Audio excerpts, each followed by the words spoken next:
magandang tanghali. Kumikinang na ulo, Diego Bandido! Diego! Diego! Diego! Go, Diego, go! Magandang tanghali! Kumikinang ina! Nicoleala! Nicoleala! Nicoleala! Nicoleala! La. Lo! May ito na! Oo nga! Grabehan! No? At saka grabe, no? Parang,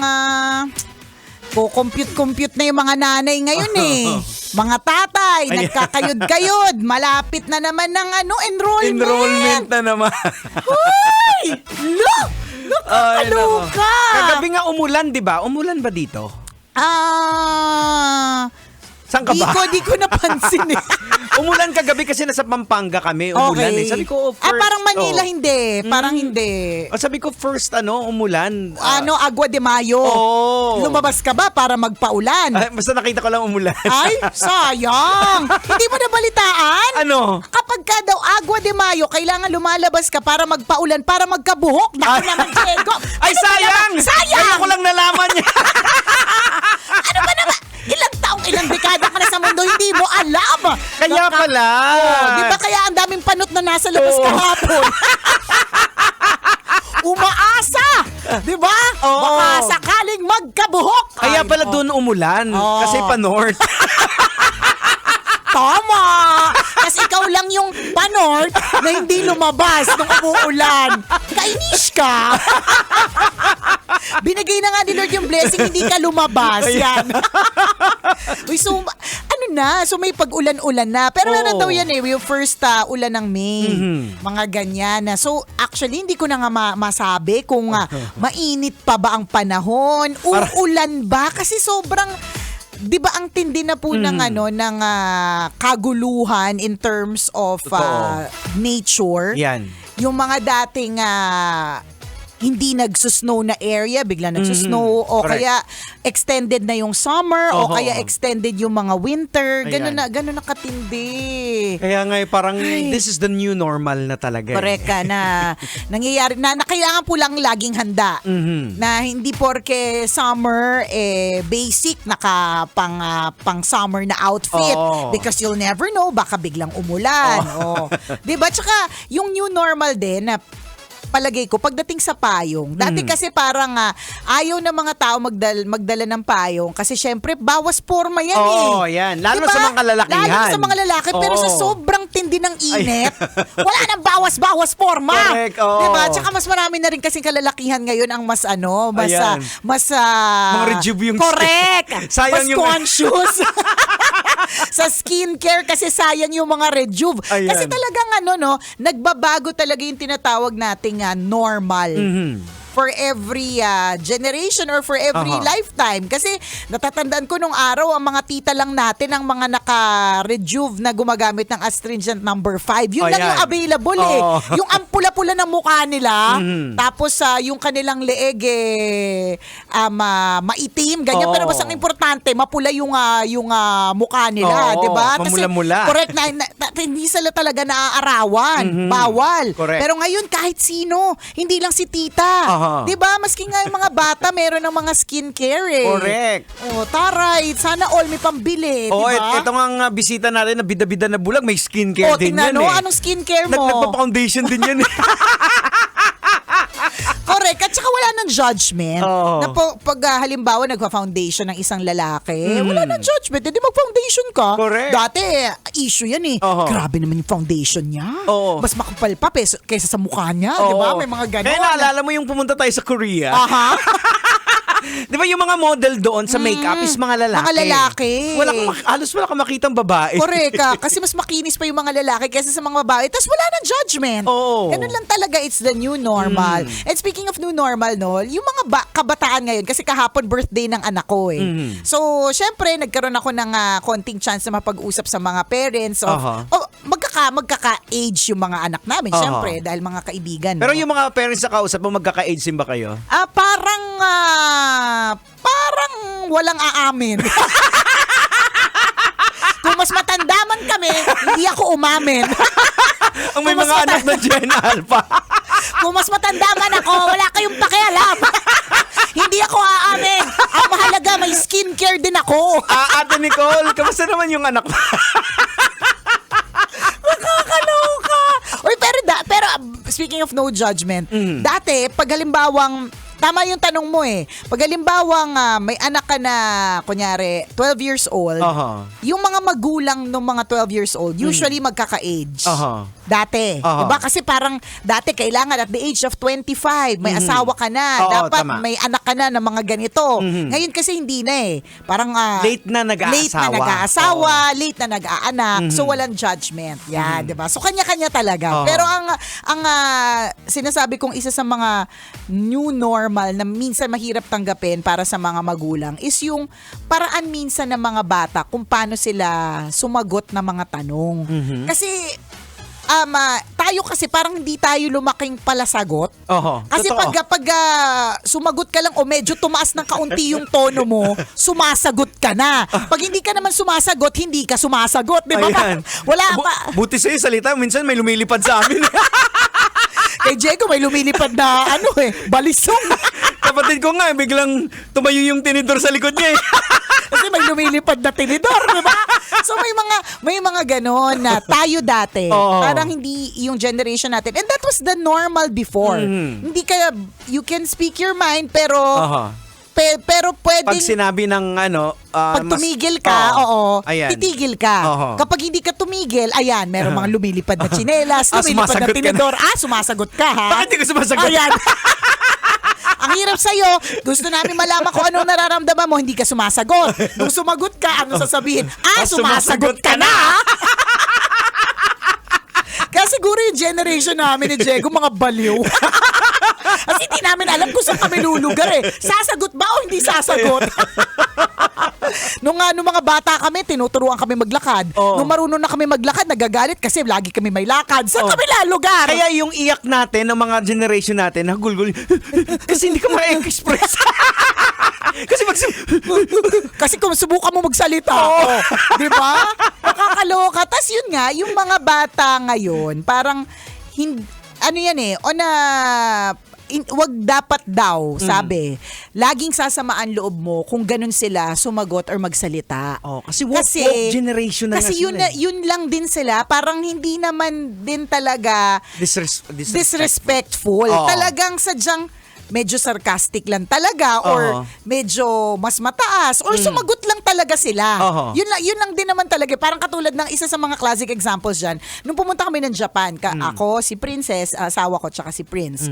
So, syempre kami ni Ren, sanay kami sa lakaran at gusto namin sulitin talaga na kapag ka pumunta ka sa ibang bansa, maglalakad ka talaga. So, lakad na kami nilakad. Ang dami na namin nilakad. Mga kalahating araw na kami naglalakad. Gusto pa namin maglakad. So, tinanong namin si Princess, sabi namin, are you tired?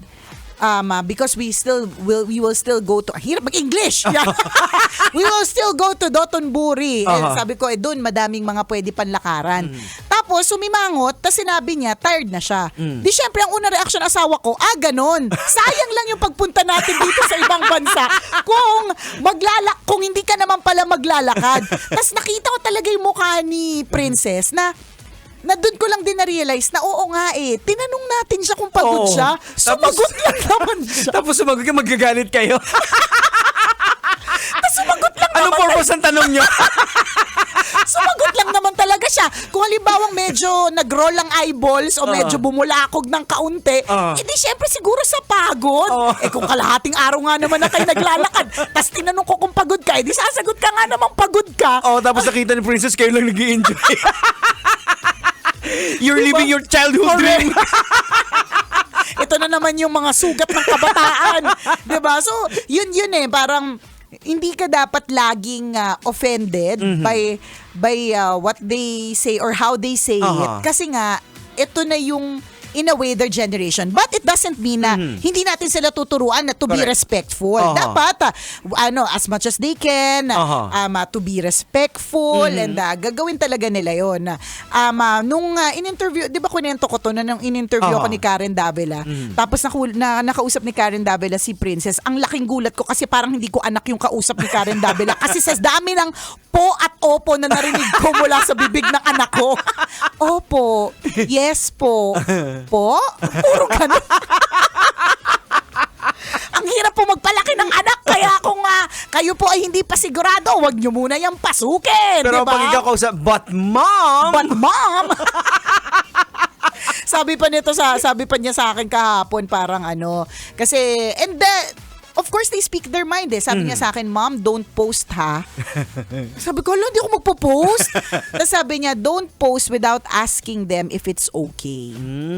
Kasi nga, dati naman hindi naman uso yung data privacy. Oh. Post, din, umaten ka, di syempre, post kita. Kung ayaw mong makasama sa picture, di wag ka umaten ng party. Pero ngayon, kailangan mo nang tanungin. Nung meron nga kaming parang GC ng parents, tinanong ko yung mga pangalan ng mga estudyante, na pwede namang sabihin ng mga magulang, hindi sa akin binigay. Humingi ako ng listahan para sa Pasko Hindi sa akin binigay for data privacy. So talagang nag-research na lang ako. Na may gano'n na, yun yung sinasabi natin na tinatawag natin na new normal. Na kailangan nating mag-adjust. Hindi tayo pwedeng hindi, ako lang yung masusunod, ako lang yung pakikinggan. Hindi Kung ganyan na sila na they speak their mind, you also adjust to them.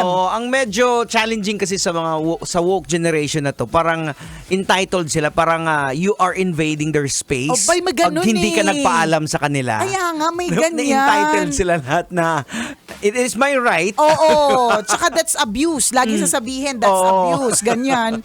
Pero din para sa mga magulang kagaya natin na mas maganda makita din natin yung POV kasi usually ang POV natin kung saan tayo nanggaling. Yes. Iba na ang nagpalaki sa atin mga boomers So iba din naman talaga sila. Kaya challenging din sa mga parents na kagaya nyo na correct. may mga Gen Alpha. Totoo yan. Nabalita ko may Gen Beta na. Yung mas matindi. Ano yung Gen Beta? Si Prince na ba yan? Hindi pa nga namin maintindihan ng Gen Alpha. Hindi pa nga ako nakakaget over sa Gen Alpha. May Beta na. Ang bihira. Nakakaloka. Hindi talaga siya madali. Pero masaya siya. Sabi ko nga ang parenting talaga is really so fulfilling yet so frustrating at the same time. Pwede mong maramdaman sa kanya yung sobrang saya, pero makakaramdam ka din sa kanya ng sobrang lungkot at sobrang frustration. Ganun po yung parang roller coaster ride ng pagiging isang parent. Kaya kung ikaw din naman ay anak, tapos parang weirdoan ka sa magulang mo kasi minsan masaya, minsan malungkot. Ang hirap kasi ng kanilang ang status na meron sila na syempre bukod sa aalagaan kanila, 'di ba? Mga anak, makinig kayo. Bukod sa inaalagaan kayo ng mga magulang po ninyo, yung mga magulang po ninyo, may mga sarili din po silang mga laban. Kaya may mga struggles din. May mga struggles din sila. Ganyan. Kaya alam mo, naiintindihan ko rin yung next generation kung ba't ayaw nila mag-anak kasi nakita nila kung gaano din talaga kahirap. Hindi talaga siya madali. Yeah. 'Di ba? Pero gusto ko lang i-shoutout bago ko makalimutan. Special shoutout to Hard Rock Cafe Manila. Ayun. Special shoutout to Brian. Hi, Sir Brian. Maraming Brian. salamat. And of course, kay Jiro, kay Ralph, kay Marvin, at lahat ng managers and staff na nag-surprise kay Princess for a Harry Potter themed birthday lunch. Nakita ko ngayon. Nagpaalam ba yung si Jowa Dick? Saan? Kasi nag-post siya. Nagpaalam ako dun sa mga magulang. Okay. Hindi gagawin ni Jowa Dick yun. Ako, ang haba pa na explanation ko sa mga magulang. Jowa Dick post lang. Ganon. So, nakita ko, Harry Potter theme. nakakatuwa. And kung kayo po ay nagtatanong, kasi yung mga bisita ko, yun yung sinabi na pwede pala mag-decorate dito sa Hard Rock. Opo, pwede po siyang maging themed na events place. Kung anong gusto niyo. Actually, pag pumunta nga kayo doon ng Halloween, meron talaga silang decors for Halloween, ganyan. So, na-surprise si Princess. Na-surprising kami kasi dapat simpleng chill lunch lang siya Tapos, ni-level up ng Hard Rock Cafe Manila. So, thank you so much! Shout out po talaga sa inyo. Maraming salamat. Tsaka yun, yung ganun, parang yung as your kids grow older, they now have their own preference. Bago pa kami umalis ng bahay kahapon, may gustong hairstyle yung anak ko. So, ang gusto niyang hairstyle, messy bun. So, okay lang sa akin. Kasi may mga ganong hairstyle, yung messy hair, don't care. Yung parang gulo-gulo, pero... Explain mo nga sa amin ano yung messy Messy bun. bun. Kasi hair ang pinag-uusapan natin. Eto, wait lang po. Explain ko sa iyo, Jex. So, kasi bun, o kaya bun, nakatali. Okay. Kaya yun yung nakatali. Pero gusto niya yung medyo messy. Hindi yung... Katulad na tong, kunyari itong buhok ko ngayon, planchado. Ayaw niya ng ganyan. Gusto niya yung medyo messy. So, yun naman ang ginawa. Meron pa siyang pinakita mga videos. Tapos nakita ko yung final product dun sa hair niya. Parang feeling ko masyado siyang messy. Hindi siya yung messy bun. Parang para sa akin, super messy bun siya. Masyado siyang messy. So, sabi ko kay Ate Kim, linisin mo. So, ang ginawa niya, nilinis niya. Nung malinis na, hindi na, clean bun na siya, clean na tali. Kita mo si Princess, hindi na masaya. So, kasi nga messy nga. Kaya nga. So, paulit-ulit kong tinatanong, are you happy? Are you okay? Or sabi niya, no, it's fine. Okay, it's fine. Pero alam mo talagang hindi fine. Pero sabi mo, maayos yung kanina eh. Pinakialam. Tapos, ang ending, parang narinig ko, alam mo naman, bionic ear ang nanay. Narinig ko, sabi niya, whatever na lang that they like. So, kung ano na lang daw ang masaya sa amin. So, syempre, sabi ko, okay. Halika so, nga dito. Ibalik natin sa messy. Alam mo, sa totoo lang, kung di niya lang birthday. Gusto mo na messy ba? Halika dito. Ako gagawa. So, ang sabi, tawang-tawa si Ate Kim kasi sabi ko sa kanya, Kim, pakigulo. sabi niya, hindi maayos na to, hindi, guluhin mo. Sabi ko, guluhin mo. Ate Kim, di sumusunod ka agad eh. Gusto mo may messy. Gusto mo maging messy din.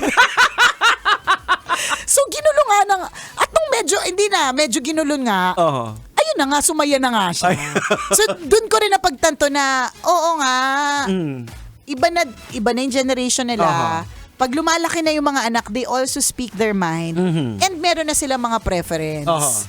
Yung damit niya, hindi ko preference yun. Kung ako yun, pink na malaking flower. Harry Potter, di ba? Mga witchcraft sila. Kaya mga buhukan ni Gandalf na ganon. medyo magulo. Di ba sa gusto niya talaga yung mga magulo? Spiky pa nga yung gusto niya. Hindi ko mawari. Spiky, yung mga funk naman. Kaya nga. Hindi ko maisip. Nakakaloka. Pero kailangan po nating intindihin at sabayan. Kailangan pa bang i-memorize yan? Basic! This portion